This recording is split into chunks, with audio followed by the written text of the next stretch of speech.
வேலை வாங்கணும்னு போய் பேசினான். அவன் ஏன்டா போய் பேசினான்? வேலை வாங்கணும் அப்படிங்கிற ஒரு முயற்சியில் என்ன பண்ணிட்டான்? போய் பேசிட்டான். ஓகே, ரொம்ப சிம்பிள். பாருங்க, இன் a bid to get a job, அவ்வளோதான்.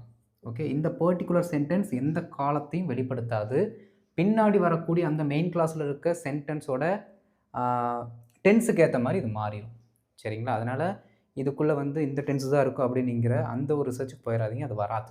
அது ஆல்ரெடி உங்களுக்கு தெரியும், நான் நிறைய கிளாஸில் சொல்லி கொடுத்துருக்கேன். ஜெரண்டெல்லாம் யூஸ் பண்ணும்போது இல்லாட்டி பிளெயின் நவுனை நம்ம போட்டு யூஸ் பண்ணுறோம், அதுவும் ஒரு ரூட் வேர்டு கூட போடுறோம் அப்படின்னா நிறைய இடங்களில் அது காலத்தை காட்டாது. பின்னாடி வரக்கூடிய அந்த பர்டிகுலர் வார்த்தையை வச்சு தான் நம்ம அது என்ன டென்ஸில் இருக்குன்னு ஐடென்டிஃபை பண்ணிக்கணும் நிறைய டைம் சொல்லி கொடுத்துருக்கேன். அதே கான்செப்ட் தான் இங்கேயும். சரிங்களா? பாருங்கள், in a bid to get a job, அவன் பொய் பேசினான். he lied. he lied. Simple. வீடு கட்ட வேண்டும் என்று வங்கியில் கடன் வாங்கினான். இதெல்லாம் உங்களுக்கு தெரிஞ்ச சிம்பிளான சென்டென்ஸ் தான். in a bid to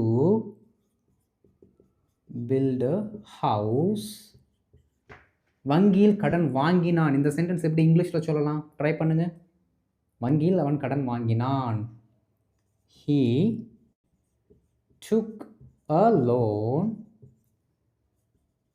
from the bank. இதெல்லாம் தெரிஞ்சிருக்கணும். இந்த மாதிரி சிம்பிள் சென்டென்சஸ்க்கு இங்கிலீஷில் என்ன சொல்லலாம் அப்படிங்கிறது உங்களுக்கு தெரிஞ்சிருந்தால் தான் நீங்கள் எவ்ரிடே கம்யூனிகேஷன் பேசும்பொழுது டக்குன்னு வரும். இதெல்லாமே வழக்கமாக நம்ம பேசக்கூடிய அந்த சென்டென்ஸ், முக்கியமான ஒரு main clause. Okay, in a bid to build a house, he took a loan from the bank. in a bid to build a house, he took a loan from the bank. ஆங்கிலம் கற்க வேண்டும் என்று 10 புத்தகத்தை படித்தோம்.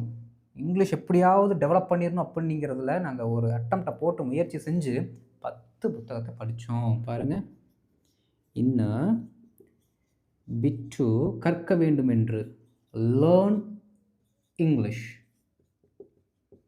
Okay, in a bid to learn English 10 புத்தகத்தை படித்தோம். அப்போ நாங்கள் தான் படித்தோம் அப்படின்னு நம்ம சொல்லுவோம். அப்போது we read 10 books.